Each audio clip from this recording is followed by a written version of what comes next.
Today, I'm critiquing Harry Gesner's Stebel House, and then I'm going to give it an Arvin score at the end of the video. So if you ever decide to buy or design an architectural property, you will do a better job. I'm Arvin Haddad. I'm the How to Buy Mansion guy. Let's watch this video together.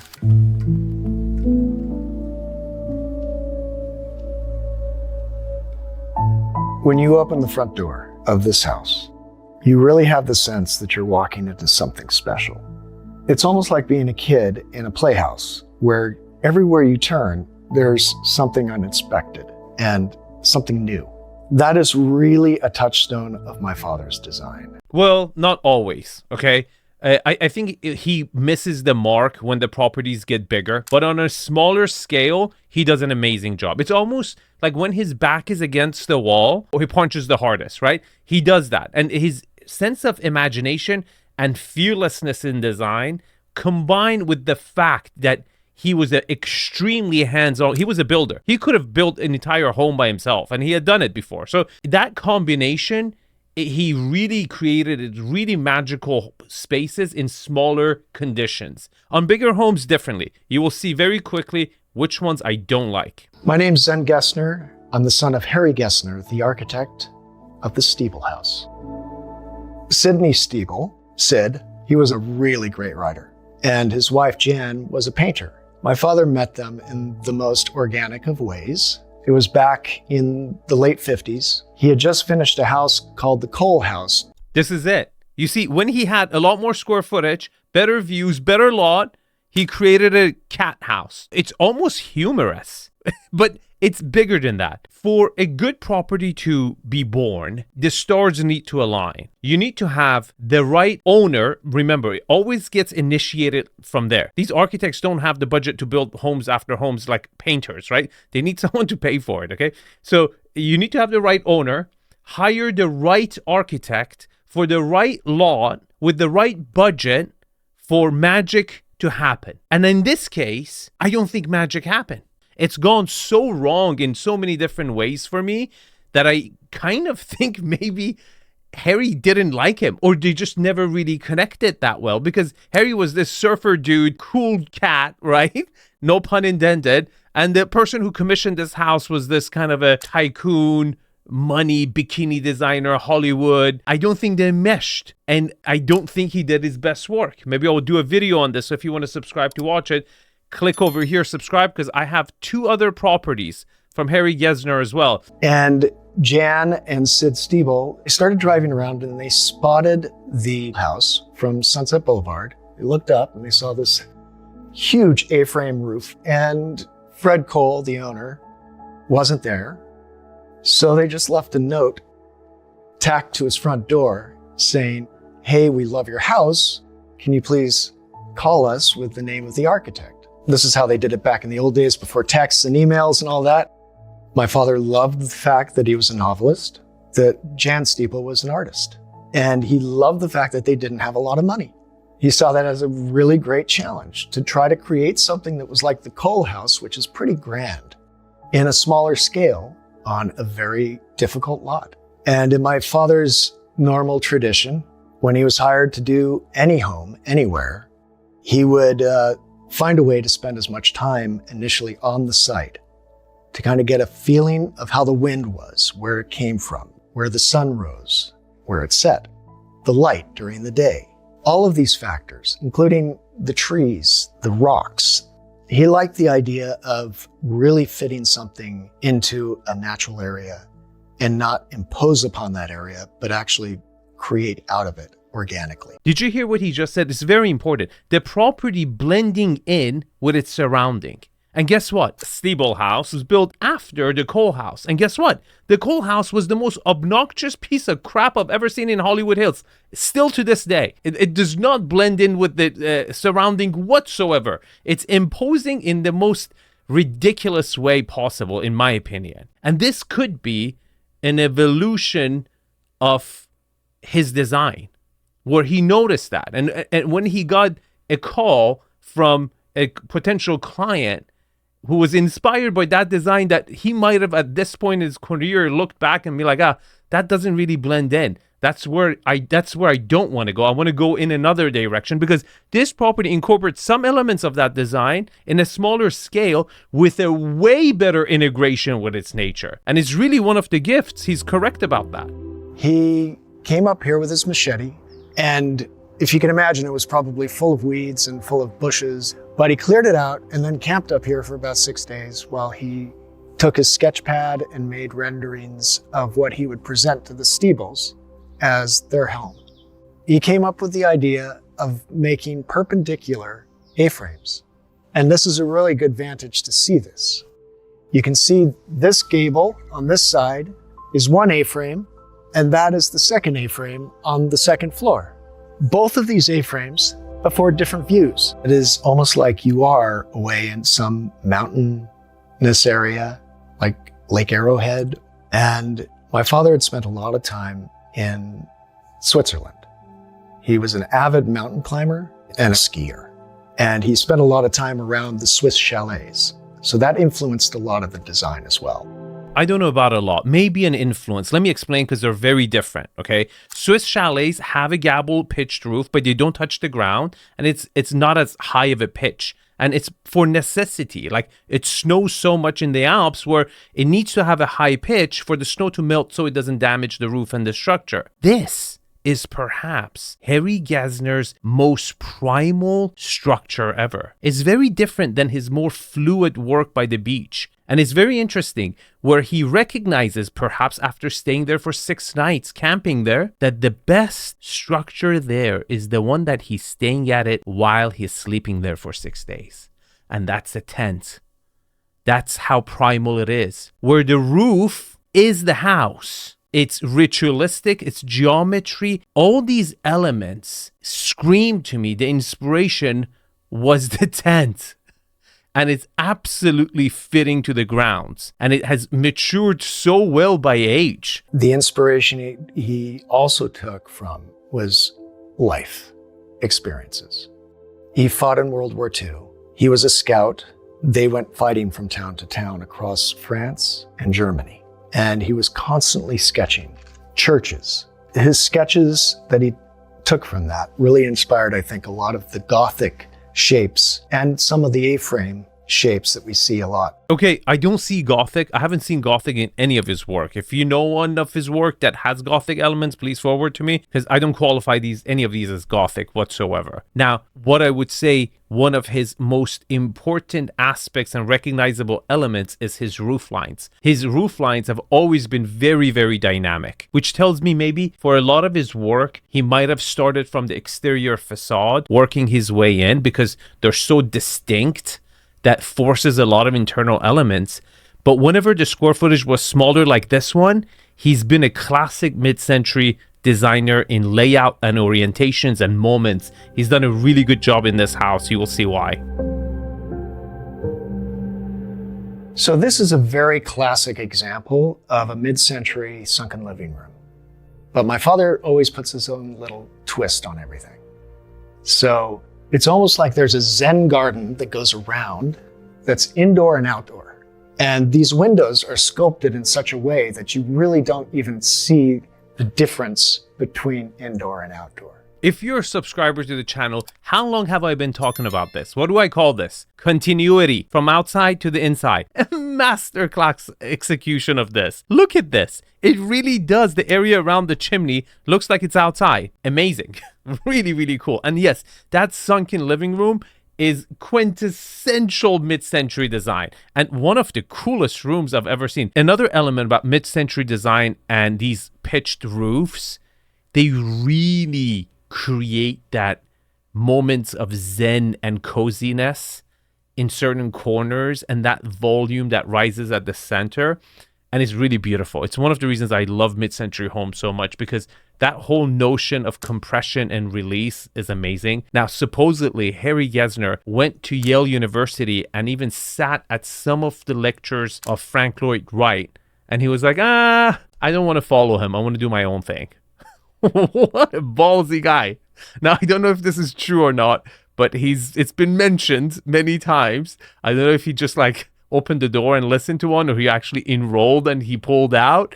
But he admired Frank Lloyd Wright, which is really like one of the top architects of all time, but he didn't want to be a follower, which I really admire about him. And then he spent 10 years building freaking homes with his own hands and learned everything, how to build a house. So, which gave him an edge over almost all other architects. This bar is so cool because it is absolutely sculpted into the center of the house. And what's really cool is in the renderings, my father actually did have these speakers embedded in the walls. What's awesome is that the current owner has rewired and reconfigured everything so these things work, and they work great.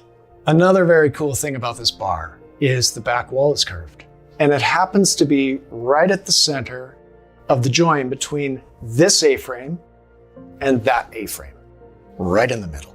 This is the soul of the house. And it's your living room, your family room, your formal living room. This is it. This is what you get, okay? But it's like really a tent, right? And you're in Brentwood. You're like, what? I'm in Brentwood? Yes, this is Mandeville Canyon, Upper Brentwood. It's very green. It's very dangerous for fires. There's been fires around here. So thankfully, it's not been burned down. But that would be one of the things I will worry about this house is fire insurance because it's irreplaceable. And it's very woodsy out here. My father was mischievous. He would leave things for the owners to discover over time. And my father has planted things throughout the house that are very cool, but you have to discover them. For instance, the stained glass, there's one that's in the dining area that is a beautiful piece of art. And if you look out of that, if you look through it, it's actually in the exact spot the sun rises. Every morning, it shines through that window and it casts its light and its color through the whole room. Mischievous. Did you hear that? I really think he was. There's an element of humor in his work and discovery, which I really value. And again, I think he was a very interesting guy. For example, his sandcastle. To me, it makes me smile. It makes me feel like he's just joking with us, right? It's just ridiculous shape and form. And same with this, and even the Wave House and a lot of his other works. Like, what the hell are you designing, right? So there's a reason why I think with the Cole House, maybe he didn't like his client as much as he made him famous for that house. You never know. We would never know. But I like that about him, and that element of discovery is there. So let's talk about the layout a little bit, because right behind that bar, there's a staircase that goes up, very tightly goes up, but it also forces the kitchen to be tiny little small, and it opens up to this dining room. Now, there's 2 bedrooms downstairs, but one of the bedrooms is turned into a TV room because this room is just not the perfect place for a TV, right? Like, where are you going to put the TV? You know, the slanted roof walls, right? Where are you going to put it? You need a pop-up, and I guess they never came up with that. So one of the rooms has been converted to a TV room. And then that room, right next to it, there's a flex office space, which you might see in this video or not, but I'll ask my editor to include the pictures. Downstairs, the bar hides this staircase. And in the spirit of discovery, for anybody who's visiting, it really kind of appears out of nowhere. We are now in another A-frame with another 20-foot high ceiling pointed towards this wooded area with this amazing framing of window. We are in the primary bedroom. So the second floor, the entire floor is the primary bedroom plus an office. You will see it's going to have some closet difficulties, shall we say, okay? Again, you got to realize there's wasted element, these angles of the roof being an A-frame. That's always going to be the case with A-frames. What are you going to do with those cavities that really becomes a no man's land? Now, he created some hidden gyms and secret doors where you hide stuff and stuff, cool and cute. But when it comes to setting up your closet space, it becomes very difficult. It's like you're looking at these little framed pictures all blended together in a patchwork. Each one of these frames shows a different picture. This is like one of those artistic elements that my dad was so good at. That just, it's not shouting itself out there. It's actually something you have to discover. There's other whimsical things in this place that are so much in my father's spirit. This is an original chair hanging here in this really cool little reading nook. This bookcase was constructed by a friend of Sid Stebel, who owned a paperback bookshop. And so The space between the shelves is meant for paperback books. So you'd have paperback books fitting perfectly, and then you'd have an entire row of hardcovers that are slanted at a certain angle. And this entire bookshelf was just filled with books in every which way. What a surprise. Do you see that? See, when you come out, right, you go towards the windows, the big A-frame draws your attention. But when you turn around, then you come back, you see this beautiful bookcase. This is what I'm talking about in design. Surprises, curiosity, all these elements are very quintessential mid-century elements that you could incorporate into other architectural styles. Element of surprise. Remember, whenever the neck turns, there is an opportunity to surprise and put a smile on someone's face. And out this door is the breakfast deck. In 2009, when my father was doing his book, Houses of the Sundown Sea, he had an enormous amount of fun seeing a lot of the houses that he had built back in the 50s and 60s, pretty much for the first time since the point that they were built. And he mentioned that coming up to this one, the trees had grown so much, it was almost like he was discovering a time capsule because the house was so well preserved. So these trees, they keep it a bit like a time capsule. I know what you're thinking. Can there be a swimming pool somewhere? Can we put a swimming pool somewhere? You absolutely could, okay? Especially Harry Gesner's property. He was a true believer that properties evolve, and this is a prime example of it. I don't think he would have been upset. The way you want to do it is that not put it too close to the property, okay? I think if you were to incorporate a swimming pool, you could enhance in this moment all the way in the back to create a ritual to use the space, the land as well. And maybe you could, as Ennis likes to say, cantilever out over here somewhere. Some interesting shape swimming pool with caissons going down would be interesting here. Off the bedroom, this is the true sanctuary. This is where Stebel's desk was. And you can see the skylight, which gave light to his typewriter. And my father asked if he could bring this skylight down so that Sid could have a view from where he was working. And Sid was so dedicated to his writing that he wanted no distraction. And this skylight, only purpose was to feed light down. Down here was the art studio. I know what you're thinking, like, is this an office? Is it a closet? Like, how would this serve the modern living, right? Because it's a big space, but the utility of it is really best used for an office, right? A creative space. And again, this house is, as I said earlier in the video, when the right owner hires the right architect for the right lot. The original owner of this was a writer and a painter. Like, perfect. They need all these creative spaces in the woods to be creative, which is great. Like, they probably don't own that much clothes, right? But anyone living in Brentwood right now, they would have a closet the size of this whole entire house. So it still is the best use for an artist, creative person. But it has a challenge for closet space because of the angular nature of the roof. The house actually looks like it was some sort of creature that's rooted into this hillside. Is actually the design and my father's architecture rooting this to the foundation of the house. Pay attention to the side setbacks. The property really comfortably sits on the lot. In fact, you do have a private driveway coming up. I'm not sure if it's private or not, but it looks very private. But the property sits very comfortably on the lot. There's a lot of privacy as well. There's a few houses looking across the ridge, but again, overall, pretty private. The roof line goes straight down to the concrete foundation. This house is about as solid as you could ever get. If you're on the inside of the skeleton, you feel protected. You feel safe. Once again, it's a subconscious thing, but I think that design really pulls that together.